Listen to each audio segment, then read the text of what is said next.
Suicida asterisco asterisco asterisco suicida Porto tipografia de AJ da Silva Teixeira Cancela Velha, 63.880 Camilo Castelo Branco suicida Cada suicida é um poema sublime de melancolia. Balzac.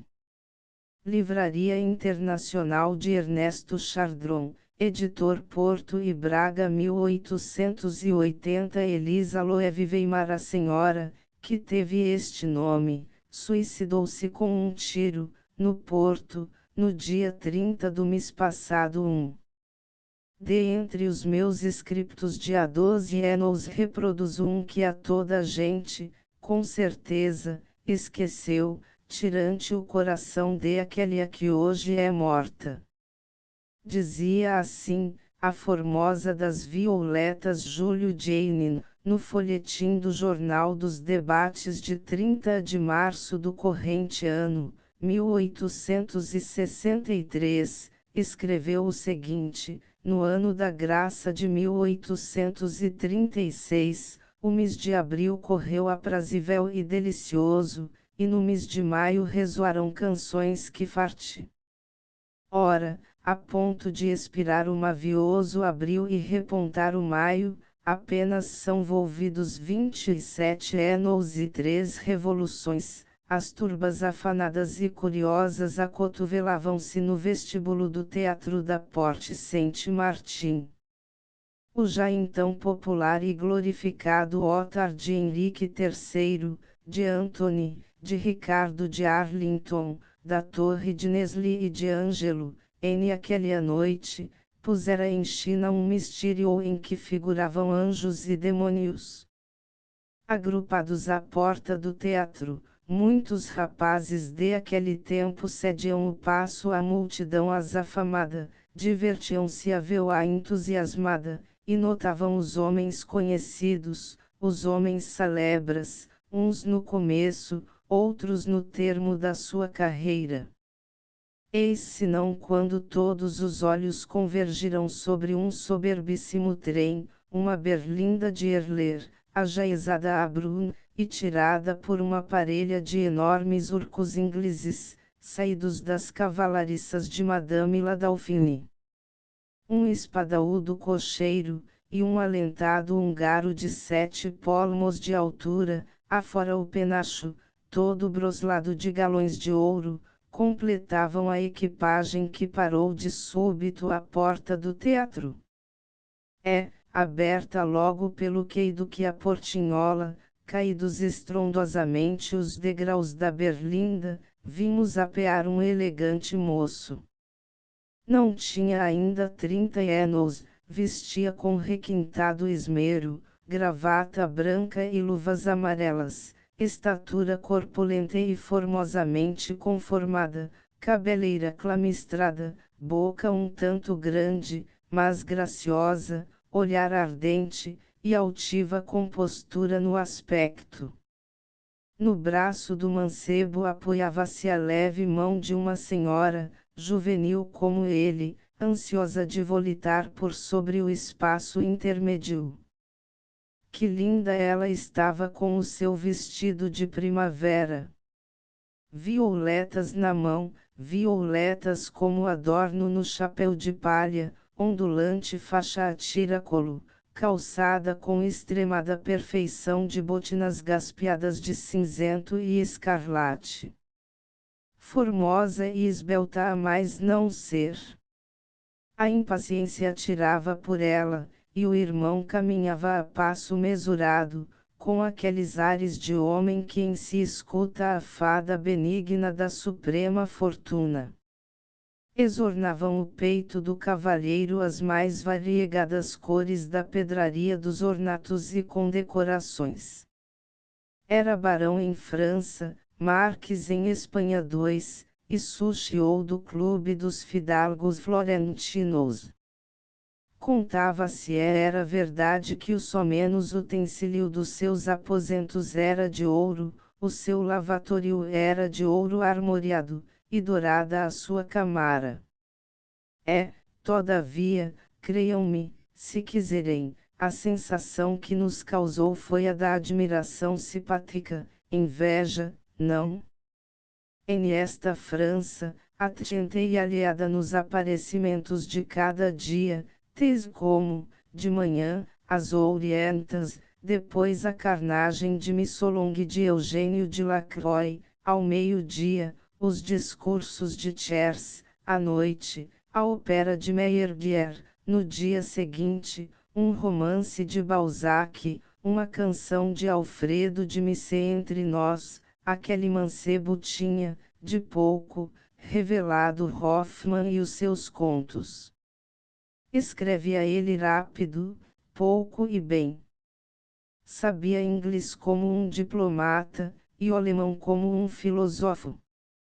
Pertencia naquele tempo à nascente redação do Jornal dos Debates, e chamava-se Loewe Weimar. Até aqui Júlio Jeinino.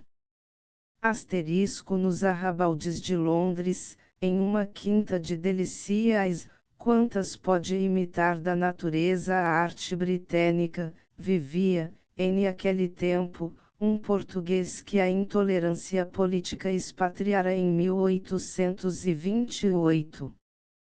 A fortuna Camargo dava-lhe desvelados amigos para o espírito, aptimos convivas para a mesa e gentes mulheres para o coração. O nosso Patrício, encarreirado prosperamente no tráfico mercantil, assentou que lhe era dever acudir aos desterrados pobres, e assim, quantos portugueses se socorriam de sua valia encontraram franco e inexaurível aquele coração de ouro, e o ouro das suas gavetas. Os convivas habituais da sua mesa eram um jurisconsulto dos mais celebrados em Londres, e um português de excelentes qualidades, nosso ministro atualmente na corte de Madrid III. Um dia, porém, os contubernaes sorriram do encantador abrigo do emigrado, porque eram demais em alegrias, cuja doce poesia está no resguardo e recolhimento de Dus. O português fora o preferido de aquela formosa das violetas que Júlio Jeinino relembra no seu folhetim. Elisa Loewe Weimar, a irmã do nacionalizador de Hoffmann em França, do barão, do marques, do fidalgo florentino, casara com o nosso Patrício, que era então um rapaz alegre como a felicidade, descuidado do futuro como criança a brincar entre flores, todo expansibilidade em olhos e palavras do muito bem-querer que lhe exuberava do coração. Coração e nome são ainda os mesmos em aquele homem, 27 anos depois. Porém, há de reconhecer-se hoje o festejado e amado noivo da irmã de Loewe Weimar em aqueles cabelos brancos e fronte avincada do jornalista portuense. Aqui vou apresento agora, estendei a mão àquele a mão liberal que muitos infelizes beijaram. Abraçai José Joaquim Gonçalves Basto, e sentirei expulsar o melhor e mais infeliz dos corações. Asterisco infeliz. Com tão práspera monção ao entrar em bonançoso mar. Amado por aquela peregrina dama, cujo espírito cultivado em Paris e Londres competia com a distinção da beleza. Infeliz, sim, e por que não? A desgraça, quando colhe de sobressalto os seus predilectos, quebra os elos da corrente que parecia forjada por esforço de virtudes domésticas para os duradouros contentamentos do amor. Compraz-se ela em abater e rasourar ao nível das baixas condições os mais altos espíritos. Gonçalves Basto, decorridos 2 anos de esposo e pai, foi vencido na luta com imprevistas calamidades comerciais. Empobreceu. Saiu de Inglaterra, e repatriou-se com a sua família.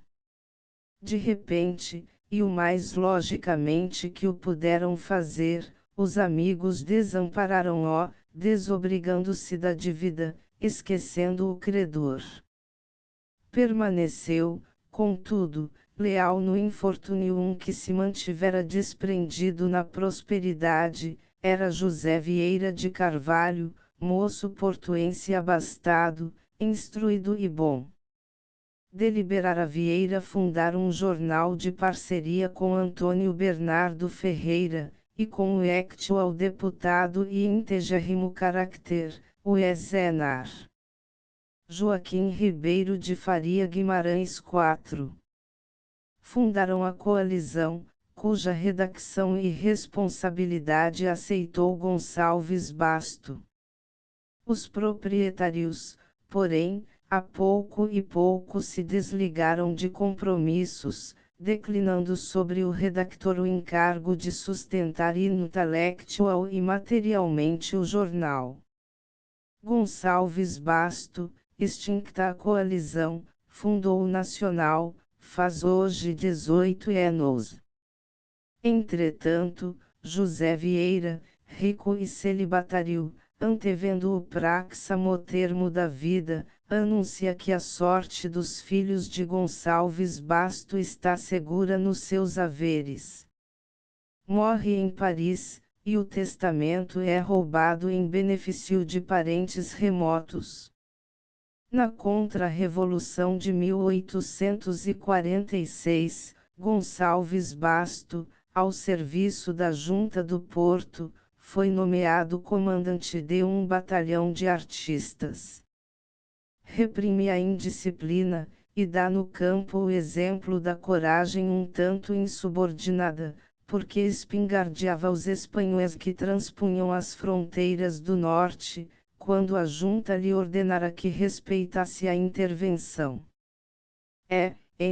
Entretanto, a família do jornalista, esposa e 3 filhos, belíssimas e adoráveis crianças, viviam da gratificação mensal do comandante, 10.000 réis.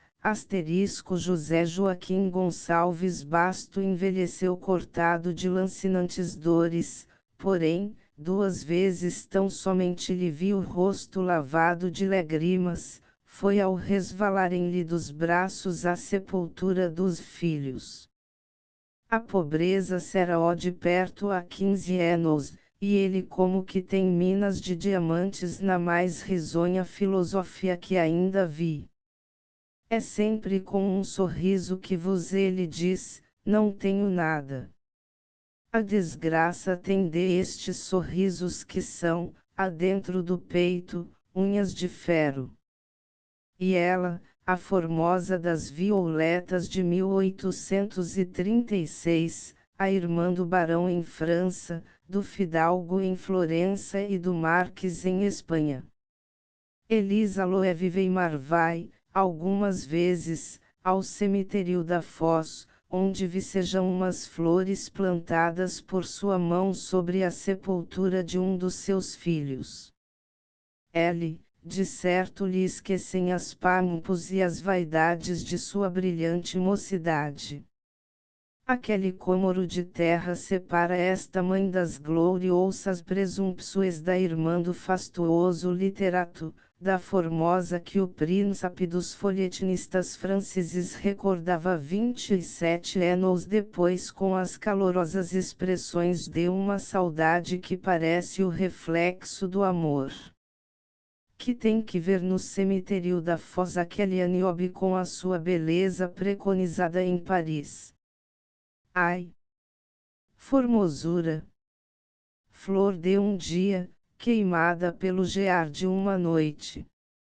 E tu, talento! Flama esplendente que mais nos ceras a escuridão, quando nos não alumias a vereda por onde o infortúnio nos assalta. Ó santa de todas as dores de mulher que é mãe! Quem saberá contar as cruzes do teu calvário? Quais almas, sequer, se inquietam, pensando o que foste, o que és, e que paragem final te assinalou o destino. Meu caro Basto, releva ao teu amigo de nos ouvir ele dizer dos teus infortúnios em face de uma gente que os há de ler por ser isto em folhetim e ajeitado à guisa de romance. Quando entrei em esta vida dolorosa das letras, achei-me contigo. Encontrei-te em este tormento de Sísifo e te vejo ainda agora a rolar o penedo. Se às vezes paras um instante na ladeira, é para contemplares como a estupidez e a infâmia trazem avassalados os fiscais da República, e como elas galgam arreiados de placas e fitas, enquanto tu vis descendo a margem do rio da morte, olhando em ti, e antevendo próximo o dia em que não terás um pão para repartir com tua família. Há 30 anos que esperas e trabalhas por afecto à pátria e por forçada violência de operário de esta galé. Deves ter desmaios de angústia quando em ti reparas e não vês homem que possa dizer-te, sofri e lidei tanto como tu, e recebi dos governos do meu país a retribuição de igual desprezo. Lucta, meu amigo, e, quando mais não pilderas, vinga-te morrendo como o soldado do Padre Vieira, e vais saber nos segredos da divina providência que mal devias fazer à pátria e aos teus concidadãos para que elas te beneficiassem.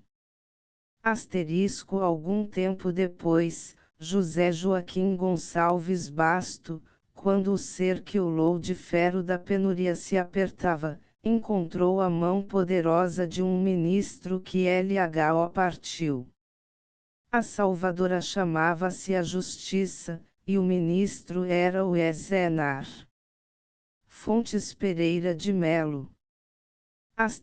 Ora, como em 30 de setembro deste ano se suicidasse, no Porto, com um tiro, a minha Formosa das Violetas, pareceu-me a propositada a ampliação e complemento do meu folhetim de 1863. Elisa Weimar nasceu em Paris em 1805. O barão Nemiloev Weimar, seu pai, era alemão, oriundo de israelitas. Exercera funções importantes na corte de Luís XVIII. Em 1814, quando o exército prussiano infestou o território francês, a família Loewy Weimar retirou para Hamburgo. O futuro nacionalizador de Hoffmann seguiu alguns anos a carreira comercial, depois, apostatou do judaísmo, converteu-se à fé católica, e regressou a Paris, ao mesmo tempo que Elisa foi completar em Londres a sua educação literária. Conhecedor dos idiomas e literaturas do Norte, o moço escritor alistou-se vantajosamente de par com os literatos de mais voga.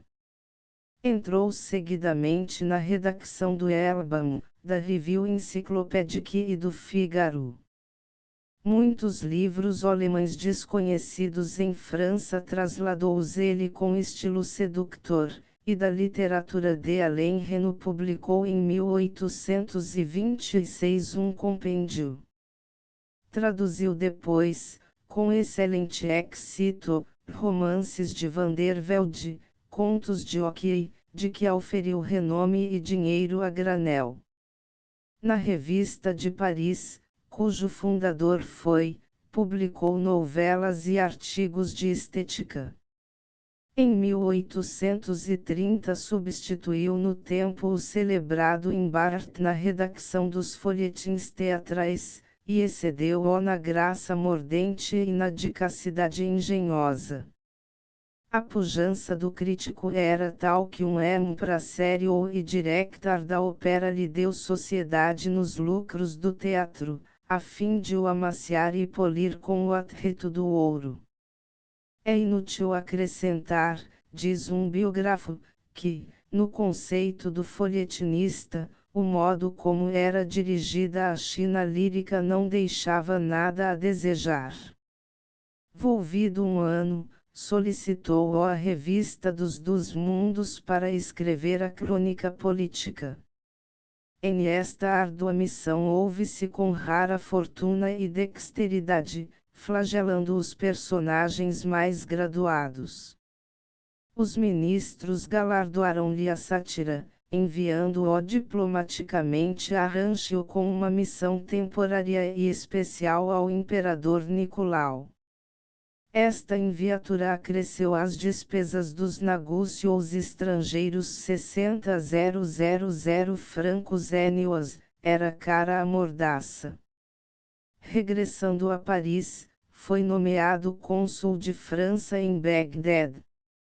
A Revolução de 1848 esbulhou da brilhante posição o apostata da República mal rebuçada.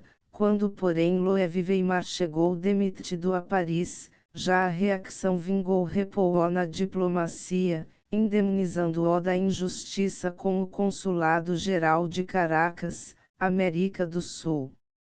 Chegado à capital da República de Venezuela, Loewe Weimar, receando a febre amarela, pediu licença, e veio a Paris requerer a transferência para o Consulado-Geral de Lima, que lhe foi dado. Preparava-se para a viagem quando a morte o arrebatou em Paris no dia 7 de novembro de 1854.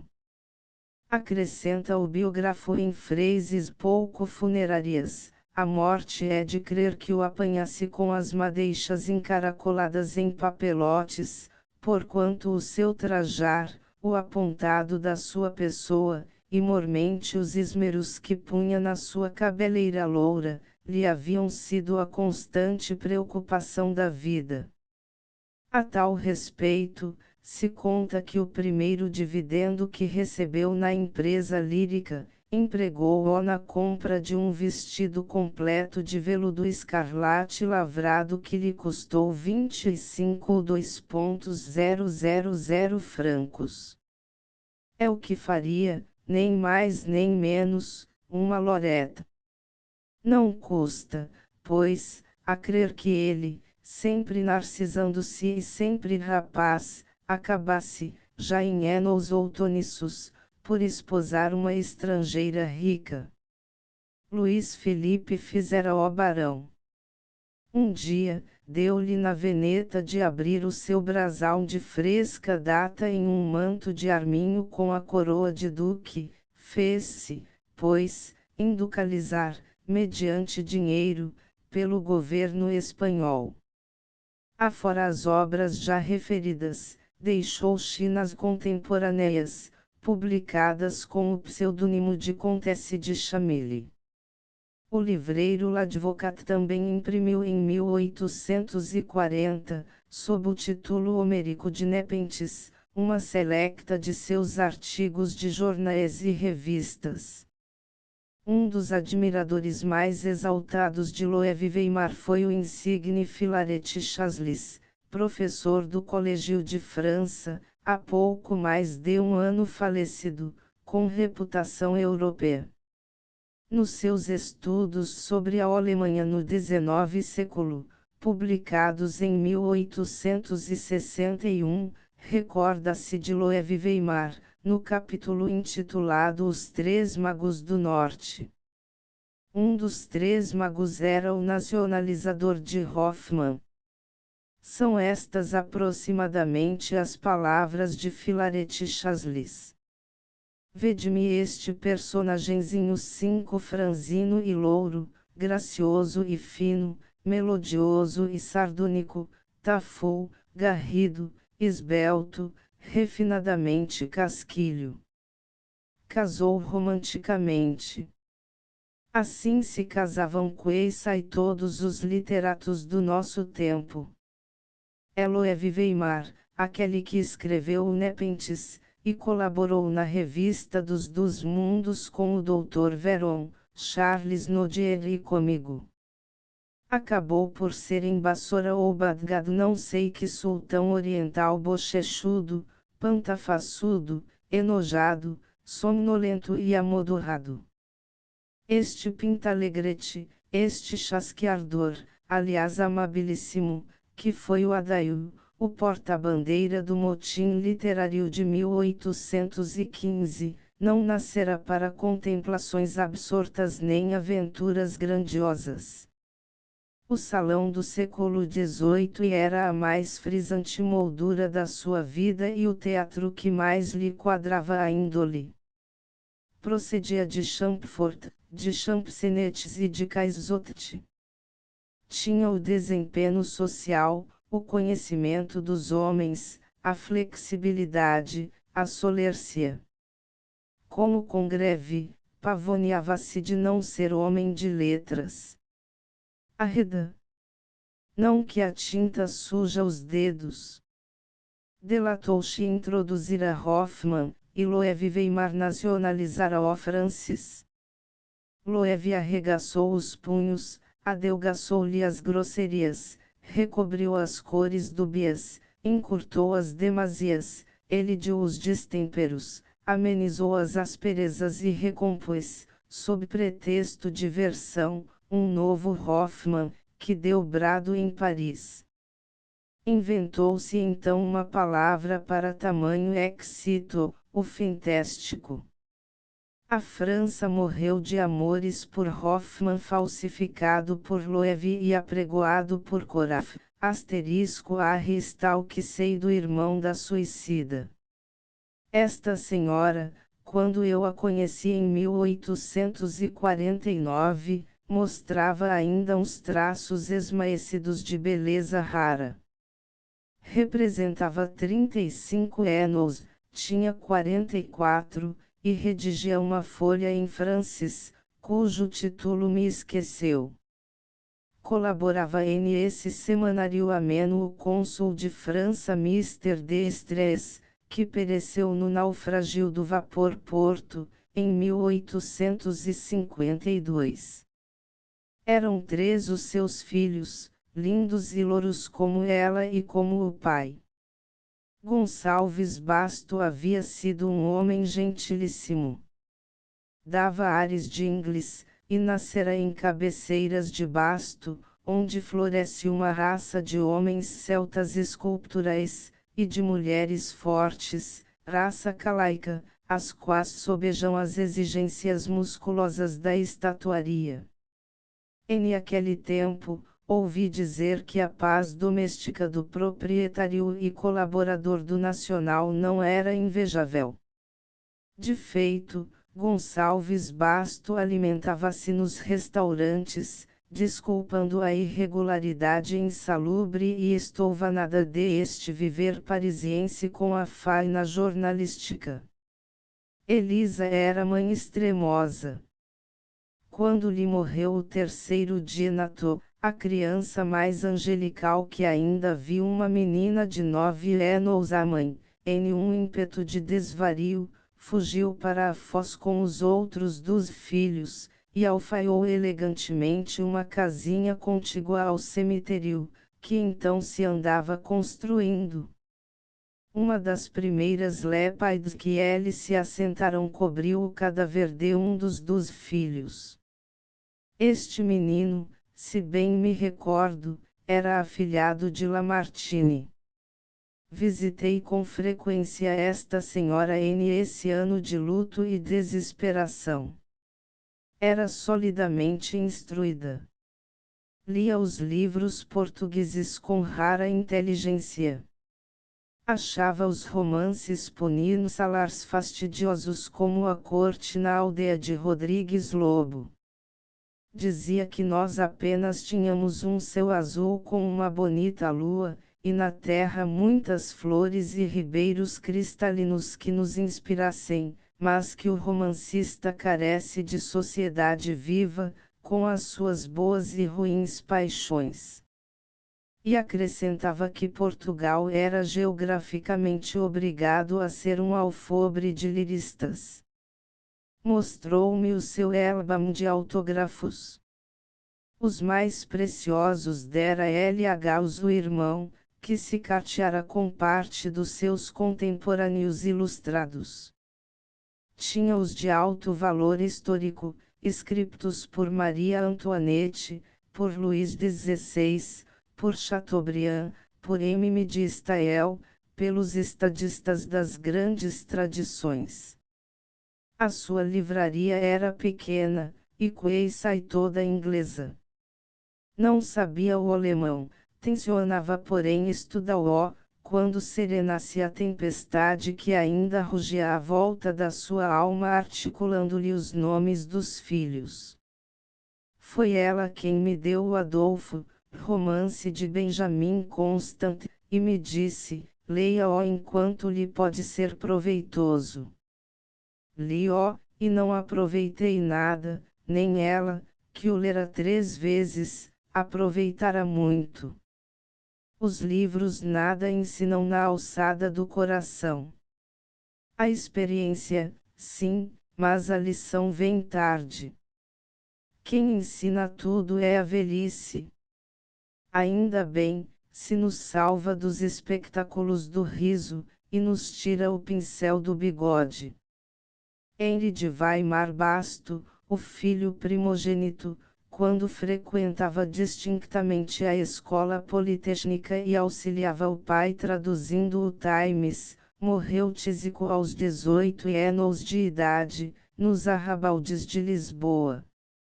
Fez-se então o crepúsculo da noite infinita na razão de Elisa Basto, a treva, todavia, condensou-se vagarosamente, porque a inteligência reagiu com as suas puldaruças energias à paixão que a dementava.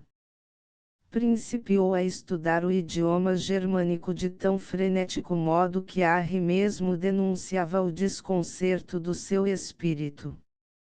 Gonçalves Basto raras vezes a visitava. Depois da morte do último filho, deslaçaram-se de todo os frouxos vínculos que os ligavam. Encontravam-se em aquele filho os dos amores dos corações divorciados, era de ambos aquele ser querido e disputado a competência de carícias. Morreu o incentivo, apagou-se a luz que ainda lhes mostrava ao longe a saudade na penumbra do passado amor, a pedra que o cobriu abafou tudo o mais, acabaram ele com ele todas as recordações e esperanças. De aí em diante, cada qual habitava sua casa, ela na Foz, e ele na rua 29 de Julho. Entretanto, Elisa pernoitava sobre os léxicons alemães, e decifrava a tradução bíblica de Lutero.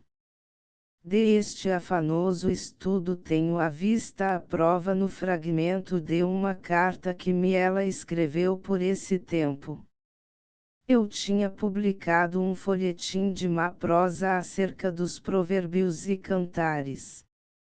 Dos provérbios extraíra eu estes períodos dos capítulos 12, 14 e 15, a mulher diligente é a coroa de seu marido, e a que obra coisas dignas de confusão far-lhe apodrecer os ossos. A soda do coração é a vida da carne, a inveja é a podridão dos ossos. A luz dos olhos alegra a alma, a boa reputação engorda os ossos. Isto, bom ou mal, está assim, em osso, nas versões bíblicas portuguesas, porém, a ilustrada e talvez religiosa dama, acudindo pelo siso do poeta hebreu, arguiu de muito parafrástica e cavilosa a minha interpretação, e corrigiu-a nos seguintes termos.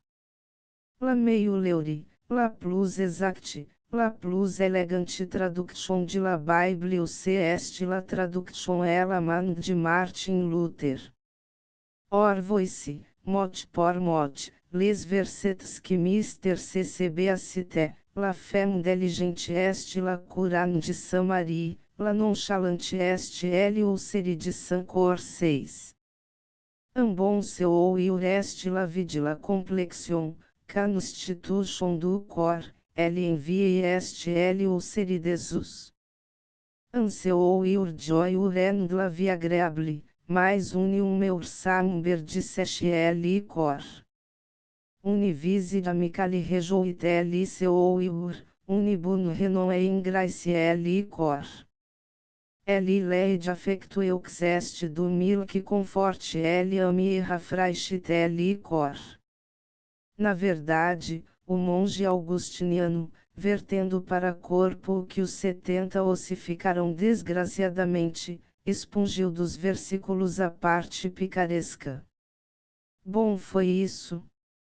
Asterisco. A demência de Elisa Weimar manifestou-se em um lance que, a não ter a irresponsabilidade da loucura, seria o máximo desdouro, uma catástrofe moral.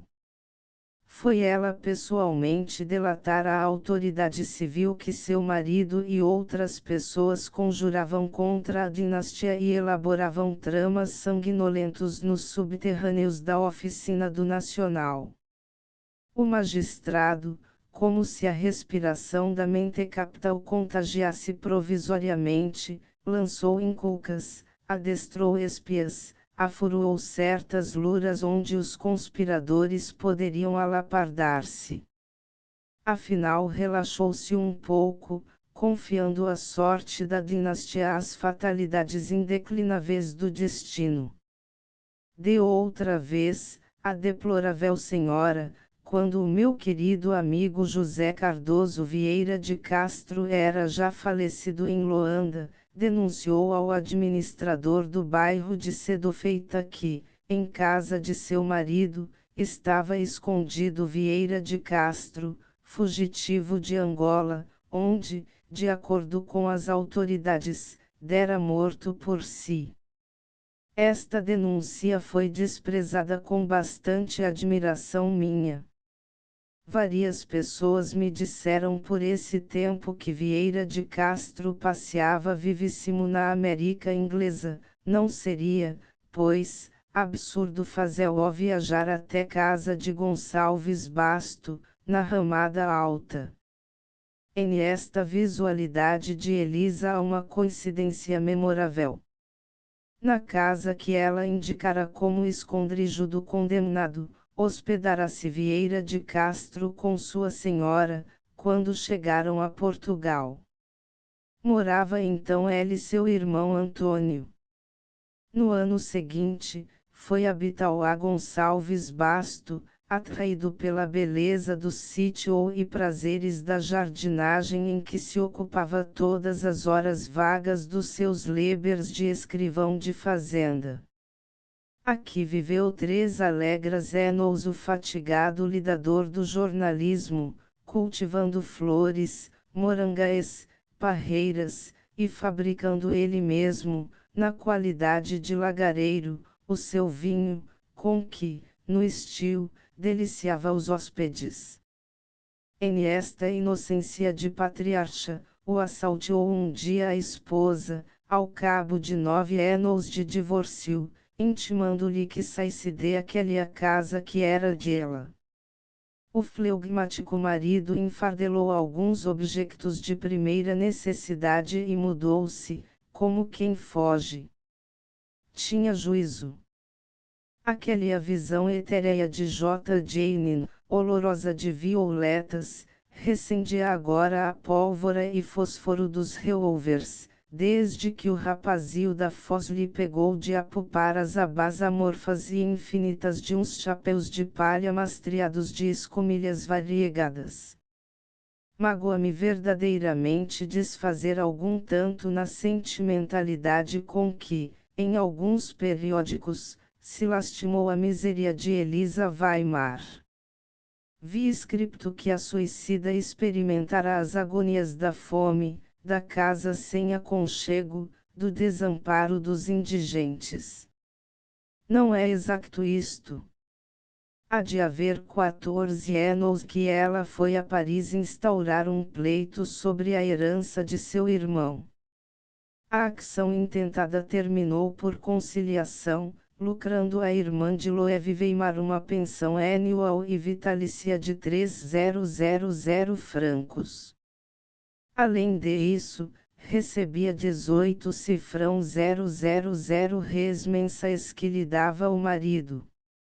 750 cifrão 000 res bastariam ao decente passadio de uma senhora com regular entendimento para governar-se, porém, se os proprietários dos prédios que ela habitava recorriam ao expediente das penhoras, é porque Elisa Weimar não pensava normalmente acerca dos senhorios, ou, no estado informe das suas ideias embaralhadas, não podia conciliar as obrigações impostas pelo Código Civil, no artigo 1608, que reza: o arrendatário é obrigado a satisfazer a renda, etc.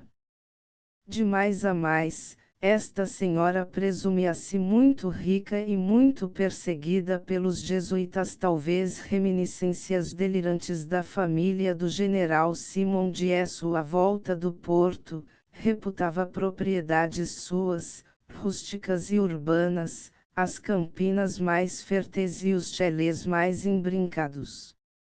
Afora isto, dava-se como directa senhora e enfiteuta de terrenos na Foz e outros pontos convidativos à edificação. De modo que, se lia no 1º de janeiro o comércio do porto o anúncio de uma propriedade à venda, no dia seguinte contra-anunciava que a propriedade era sua, ainda mesmo que a não tivesse arrolado no tombo imaginário dos seus haveres litigiosos. Aqui a Mises, um padre que se dizia procurador do meu amigo Custódio Teixeira Pinto Basto, replicando a um desses contra-anúncios, alegou, na imprensa, que a ex-enar de Elisa Loewe Weimar estava enganada, pois que os prédios, quintas e chãos que ela reputava seus, eram indisputavelmente do seu constituinte o ex-enar Pinto Basto. Em resultado de este desmentido, assignado por um padre, me escreveu Elisa confirmando-me na guerra que os jesuítas lhe moviam, confederados em expoliá-la porque era protestante e estrangeira desprotegida das autoridades portuguesas. Em virtude do que me rogava que saísse em sua defesa e lhe comunicasse os alvitres a seguir mediante cartas que, a uma hora determinada, eu devia introduzir pela fresta de uma das suas janelas ao rés do chão, visto que a sua correspondência lhe era subtraída no correio pela Companhia de Jesus. Às vezes, parava na rua, e detinha-se a examinar a frontaria de um prédio. Afinal, recordava-se que era um dos seus, entrava no pátio, sacudia rijamente a campainha, e fazia saber ao morador que estava ele a senhoria para ver se eram precisas obras na sua casa. Era inofensiva, mas não deixava de ser incômoda esta maneira de doudice. Há 4 anos ainda, vestia-se singularmente. Quando a saia era azul com requifes encarnados, o corpete era branco, e verde o filó do chapéu. Gostava muito do vestido de veludo preto e botinas brancas.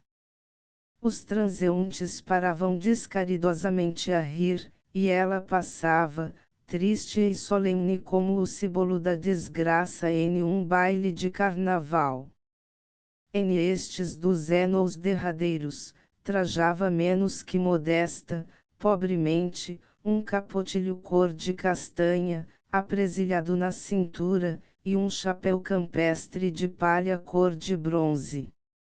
Não erguia os olhos, nem correspondia aos cortejos, quando algum raro encontradiço com memória e coração reconhecia, em aquela mulher encanecida e trôpega, a esbelta e irrequieta francesa de há 30 anos, e machinalmente se descobria como se faz a um esquife coberto de crepe e assinalado por uma cruz amarela. José Joaquim Gonçalves Basto, no fim do ano passado, alegrou a minha mesa com a sua jovialidade, com as suas épicas faculdades digestivas. Estava conosco Plácido de Freitas Costa, um galhardo espírito com todas as graças petulants dos rapazes de 1850. Não tem ainda 30 anos, e protesta contra o marasmo dos homens da sua geração, uma gente que tem o coração em Modorra e a alma em Elante no domínio de 4 inscrições. Não havia a redistinguir entre os dois na competência de festivas rapazices. Alta noite, sorriram de braço dado, percorreram os teatros e passearam as ruas até ao romper da aurora. Gonçalves Basto perfizera 70 anos esse mês.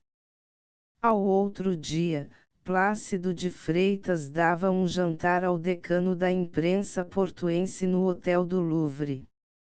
Os comensais eram todos rapazes e alguns estrangeiros. Gonçalves Basto brindava-os nas suas línguas, e as risadas estrondeavam quando ele salgava os discursos com as facécias que se usam lá fora nos lautos bequits britânicos, em que o corpo, mais débil que o espírito, resvala para debaixo da mesa, e todo homem se fica então parecendo com Horácio ou Numentano a ressonar no triclínio.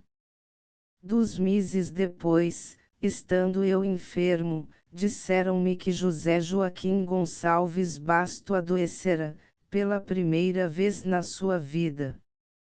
Ao outro dia, mandei saber como passara a noite.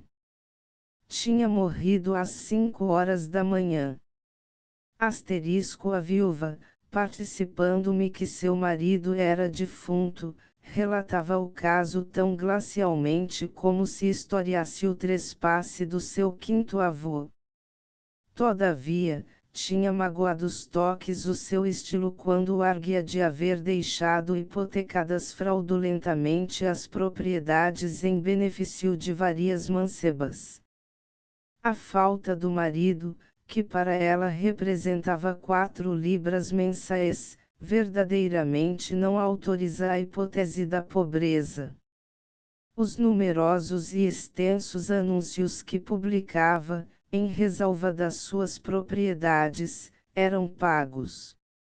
Visitava as livrarias e comprava livros. Tinha uma casa decentemente trastejada, e servia-se com criados a quem pagava talvez, não os confundindo com os senhorios. Quando o proprietário da casa lhe enviou mandado de despejo e sequestro no dia último de setembro, Elisa Weimar fez trancar as avenidas.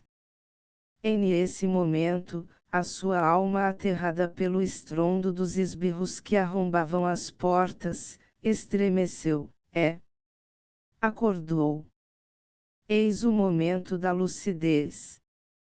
Ao cabo de 6 anos de demência, relampagueou-lhe na razão o fulgor de um corisco, e então, vendo-se desgraçada e ridícula, matou-se. Adeus, minha formosa das violetas. O teu Júlio Jane, o teu cantor, quantos te amaram e admiraram são já mortos, desde Henry Heine até Filaret Chasles. Como devias ter morrido antes da velhice, a tua alma sempre juvenil desamparou-te, e enquanto ela gemia nos ciprestais do Perilachais e a cada saimento dos teus amigos da mocidade, o teu corpo inerte e estúpido imergia no pesadelo das sonhadas riquezas. Aí é ser baldeada aos apodos das turbas, e levada pela polícia à caverna das doudas, quando a tua alma regressou nas suas asas de luz, radiou por sobre a área negra da tua suprema desgraça, Yahweh alumiou o suave reclinatório da sepultura. Era a hora bendita ou maldita da morte. Abraçaste-a, descansas. Em uma das tuas cartas me escreveste há 20 anos, estas palavras de Balzac: cada suicida é um poema sublime de melancolia. Adeus. Quando eu souber onde a caridade te sepultou, irei levar-te um ramo de violetas. Fim 1 setembro de 1875. 2 Outro biógrafo, pior informado, diz Duque. 3 Uezenar, Visconde de Soveral. 4 Falecido no dia 2 de abril de 1879. 5 Júlio Janin pintou nó corpulento. Modos de ver. Mas Mimi Elisa Loeviveimar disse-me que seu irmão era de baixa estatura. 6 Traslada a versão de Lutero correspondente a cada verso. Asterisco asterisco asterisco End of the Project Gutenberg e-book suicida asterisco asterisco asterisco Update the editions will replace the previous one, the old editions will be renamed. Creating the works from print editions not protected by US copyright law means that no one owns the United States copyright in these works, so the foundation, and you, can copy and distribute it in the United States without permission and without paying copyright royalties. Special rules set forth in the general terms of use part of this license, apply to copying and distributing Project Gutenberg trademark electronic works to protect the Project Gutenberg trademark concept and trademark. Project Gutenberg is a registered trademark, and may not be used if you charge for an e-book, except by following the terms of the trademark license, including paying royalties for use of the Project Gutenberg trademark. If you do not charge anything for copies of this e-book, complying with the trademark license is very easy. You may use this e-book for nearly any purpose such as creation of derivative works, reports, performances and research. Project Gutenberg e-books may be modified and printed and given away. You may do practically anything in the United States with e-books not protected by US copyright law. Redistribution is subject to the trademark license, especially commercial redistribution. Start, full license. The full Project Gutenberg license please read this before you distribute or use this work to protect the Project Gutenberg trademark mission of promoting the free distribution of electronic works, by use or distributing this work, or any other work associated in any way with the phrase Project Gutenberg. You agree to comply with all the terms of the full Project Gutenberg trademark license available with this file or online at www.gutenberg.org/license. Section 1. General Terms of Use and Redistributing Project Gutenberg Trademark Electronic Works 1. By reading or use any part of this Project Gutenberg Trademark Electronic Work, you indicate that you have read, understand, agree to and accept all the terms of this license and intellectual property, trademark/copyright agreement. If you do not agree or abide by all the terms of this agreement, you must cease use and litter nor destroy all copies of Project Gutenberg trademark electronic works in your possession. If you pay the fee for obtaining a copy of your access to a Project Gutenberg trademark electronic work and you do not agree to be bound by the terms of this agreement, you may obtain a refund from the person or entity to whom you paid the fee set forth in paragraph 1.8. 1.b Project Gutenberg is a registered trademark. It may only be used on or associated in any way with an electronic work by people who agree to be bound by the terms of this agreement. There are a few fees that you can do with most Project Gutenberg trademark electronic works even without complying with the full terms of this agreement. See paragraph 1.c below. There are a lot of fees you can do with Project Gutenberg trademark electronic works if you follow the terms of this agreement and help preserve free future access to Project Gutenberg trademark electronic works. See paragraph 1.i below. 1c. The Project Gutenberg Literary Archive Foundation, the Foundation or PGLAF, owns a compilation copyright in the collection of Project Gutenberg trademark electronic works. Nearly all the individual works in the collection are in the public domain in the United States.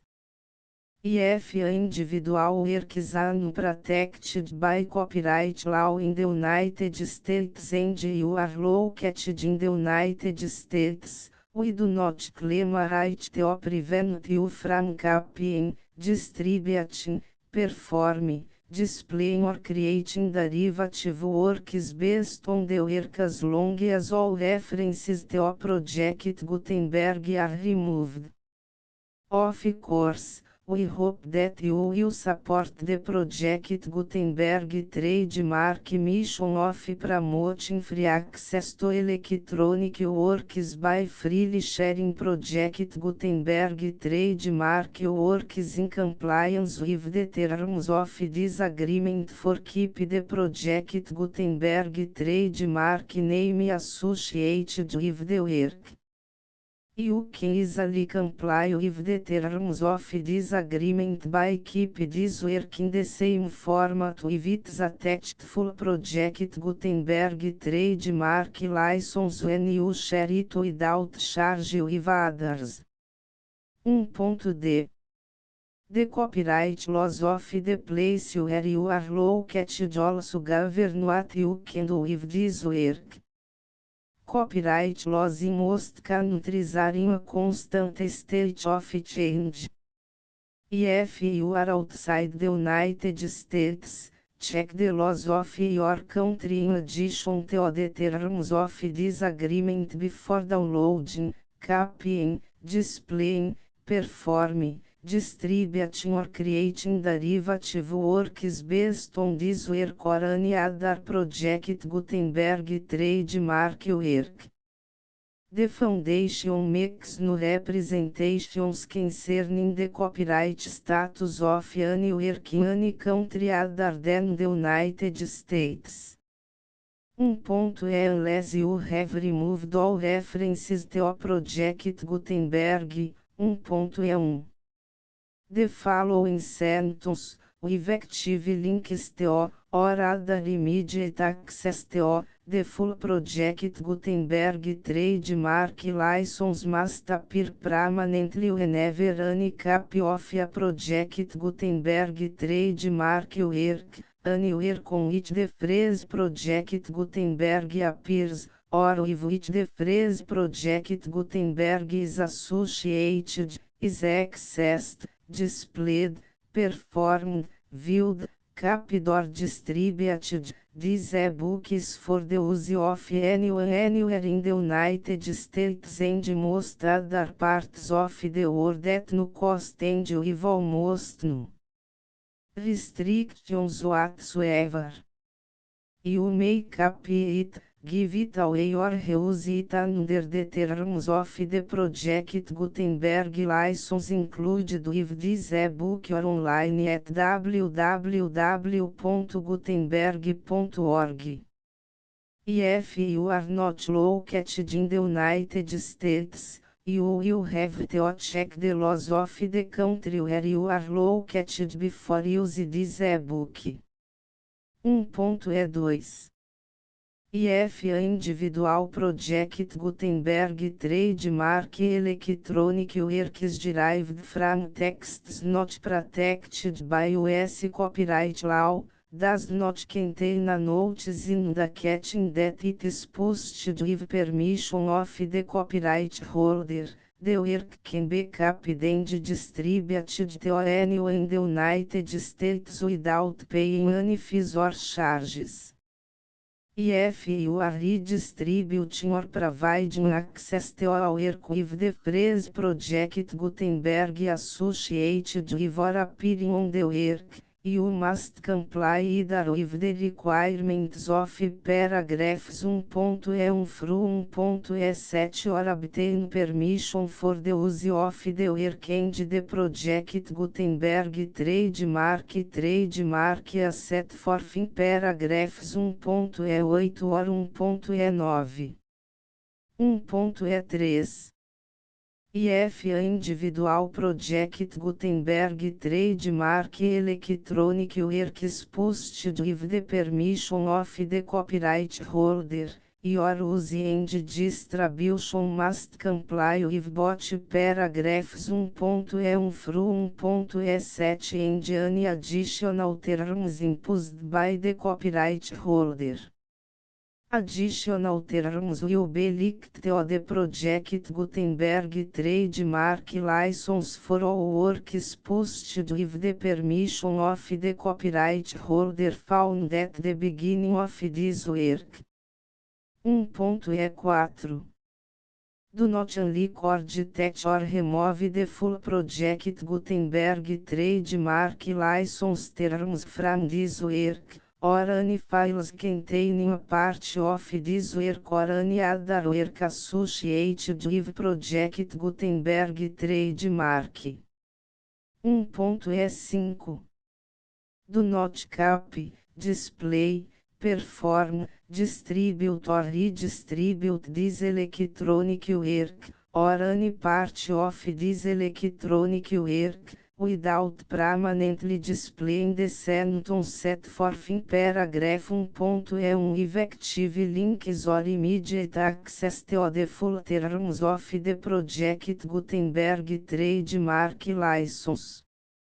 1.E6 You may convert to and distribute this work in any binary, compressed, marked up, non-proprietary or proprietary form, including any word processing or hypertext form. However, if you provide access to or distribute copies of a Project Gutenberg trademark work in a format other than plain vanilla ASCII or other format used in the official version posted on the official Project Gutenberg trademark website, www.gutenberg.org fecha parênteses you must, at no additional cost, for expense to the user, provide a copy, a means of exporting a copy, or a means of obtaining a copy upon request, of the work in its original plain vanilla ASCII or other form. Any alternate format must include the full Project Gutenberg trademark license as specified in paragraph 1.E1. 1.E7 Do not charge a fee for access to, viewing, displaying, perform, Copying or distributing any project Gutenberg trademark works unless you comply with paragraph 1.E8 or 1.E9. 1.E8 You may charge a reasonable fee for copies of your providing access to or distributing project Gutenberg trademark electronic works provided that item you pay a royalty fee of 20% of the gross profits you derive from the use of project Gutenberg trademark works calculated use the method you already use to calculate your applicable taxes. The fees owed to the owner of the project Gutenberg trademark, but he has agreed to donate royalties under this paragraph to the project Gutenberg Literary Archive Foundation. Royalty payments must be paid within 60 days following each date on which you prepare, or are legally required to prepare, your periodic tax returns. Royalty payments should be clearly marked as such and sent to the project Gutenberg Literary Archive Foundation at the address specified in Section 4, Information about donations to the project Gutenberg Literary Archive Foundation. Item you provide a full refund of any money paid by a user who notifies you in writing, or by email, within 30 days of receipt that S/he does not agree to the terms of the full project Gutenberg trademark license. You must require such a user to return or destroy all copies of the works possessed in a physical media and discontinue all use of and all access to other copies of project Gutenberg trademark works.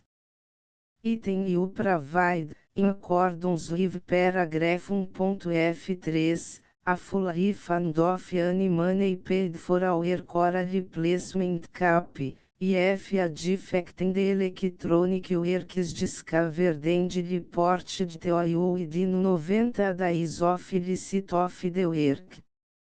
Item you comply with all other terms of this agreement for free distribution of project Gutenberg trademark works. 1.E9 If you wish to charge a fee or distribute a project Gutenberg trademark electronic work or group of works on different terms than are set forth in this agreement, you must obtain permission in writing from the project Gutenberg Literary Archive Foundation, the manager of the project Gutenberg trademark. Contact the foundation as set forth in section 3 below. 1.F1.F1 Project Gutenberg volunteers and employees expend considerable effort to identify, do copyright research on, transcribe and proofread works not protected by US copyright law in creating the project Gutenberg trademark collection. Despite these efforts, Project Gutenberg trademark electronic works, and the media on which they may be stored, may contain defects such as, but not limited to, incomplete, inaccurate or corrupt data, transcription errors, a copyright or other intellectual property infringement, a defective or damaged disk or other medium, a computer virus, or computer codes that damage or cannot be read by your equipment. 1.F2 Limited warranty, disclaimer of damages, except for the right of replacement or refund described in paragraph 1.F3, the Project Gutenberg Literary Archive Foundation, the owner of the project Gutenberg trademark, and any other party distributing project Gutenberg trademark electronic work under this agreement, disclaim all liability to you for damages, costs and expenses, including legal fees. You agree that you have no remedies for negligence, strict liability, breach of warranty or breach of contract except as provided in paragraph 1.f3.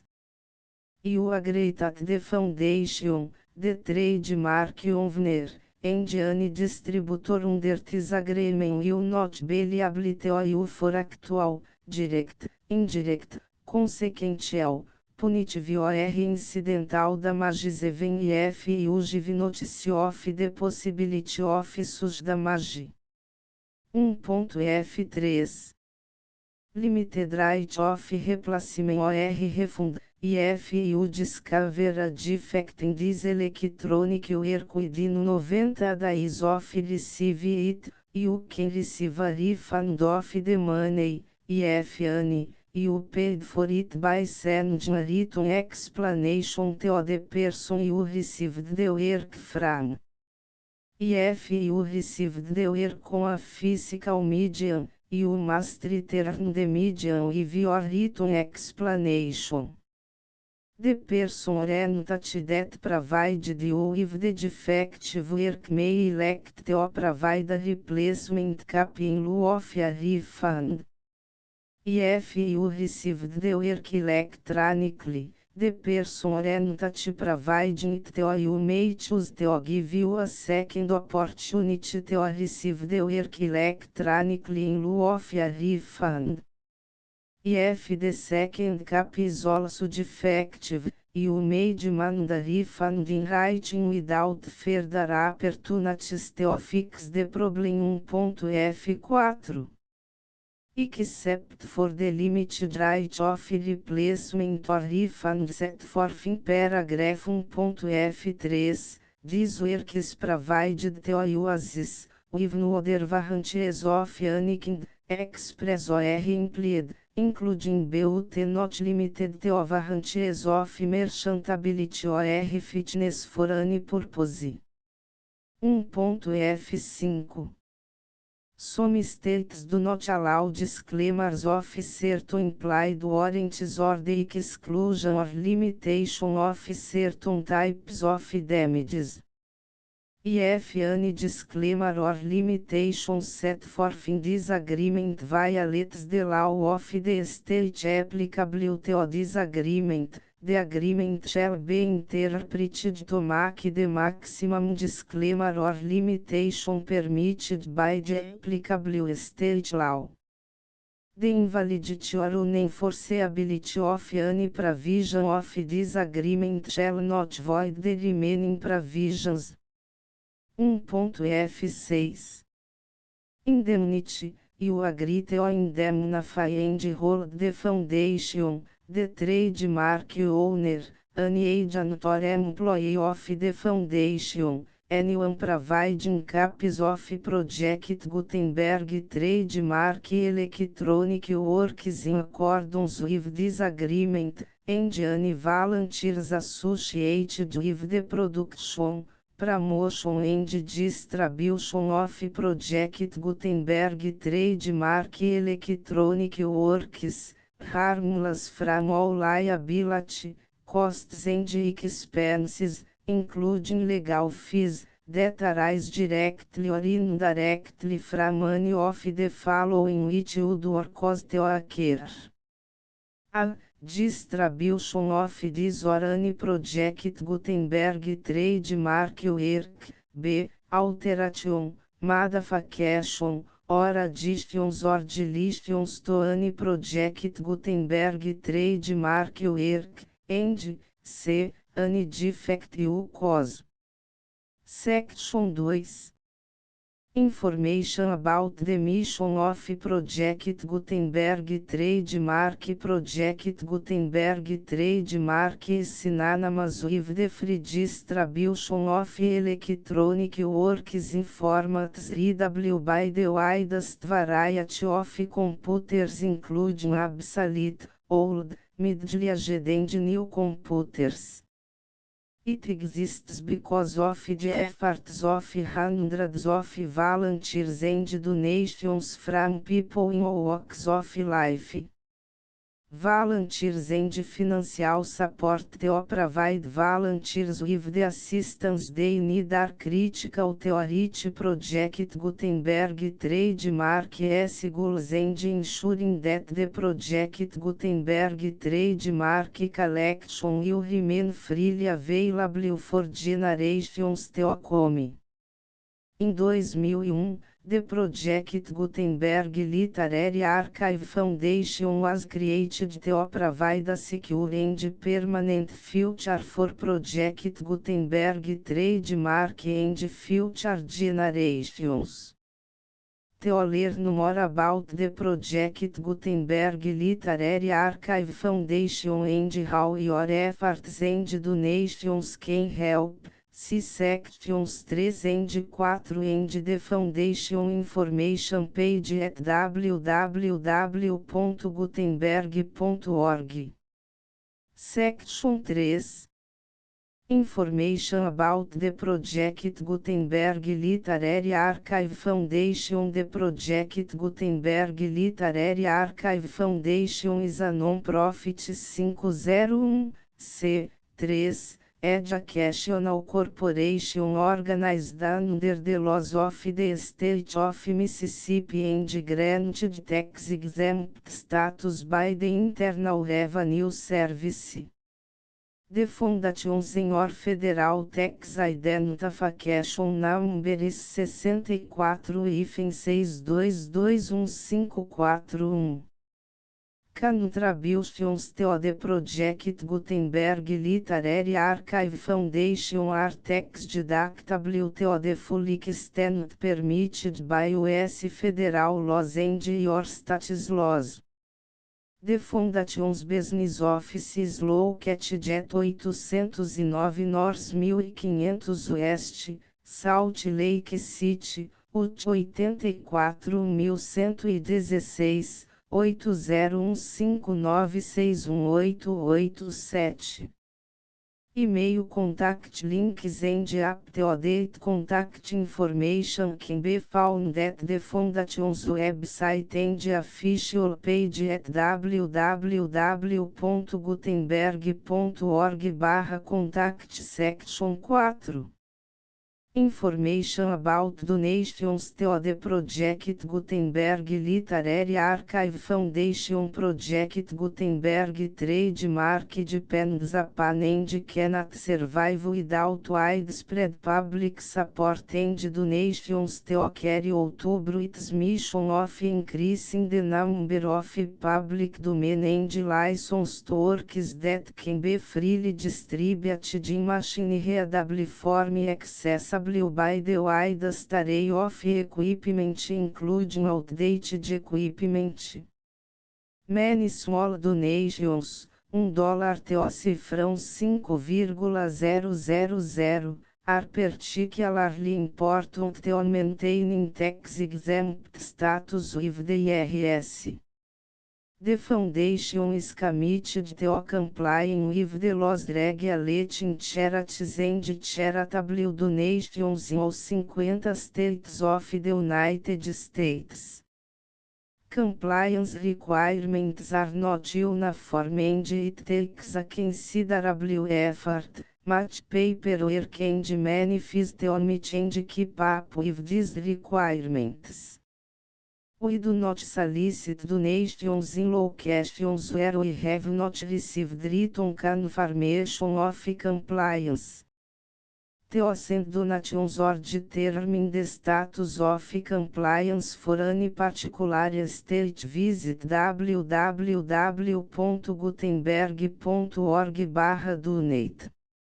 While we can attend do not solicit contributions from states where we have not met the solicitation requirements, we know of no prohibition against accepting unsolicited donations from donors in such states who approach us with offers to donate.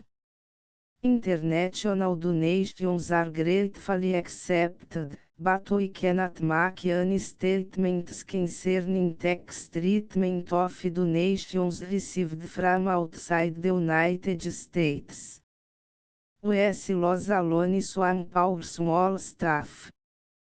Please check the Project Gutenberg web pages for current donation methods and addresses. Donations are accepted in a number of other ways including checks, online payments and credit card donations. To donate, please visit www.gutenberg.org/donate. Section 5. General Information about Project Gutenberg Trademark Electronic Works. Professor Michael S. Hart was the originator of the Project Gutenberg Trademark concept of a library of electronic works that could be freely shared with anyone. For 40 years, he produced and distributed Project Gutenberg trademark ebooks with only a loose network of volunteer support. Project Gutenberg trademark ebooks are often created from several printed editions, all of which are confirmed as not protected by copyright in the US unless a copyright notice is included. Thus, we do not necessarily keep ebooks in compliance with any particular paper edition. Most people start at our website, which has the main page search facility, www.gutenberg.org. This website includes information about Project Gutenberg trademark, including how to make donations to the Project Gutenberg Literary Archive Foundation, how to help produce our new ebooks, and how to subscribe to our email newsletter to hear about new ebooks. Elisa Loewe Weimar The Full Project Gutenberg License 6, 7, 8, 9, 10, 11, 12, 13, 14, 15, 16, 17, 19, 20, 22, 23, 24, 25, 26, 27, 28, 29, 30, 31.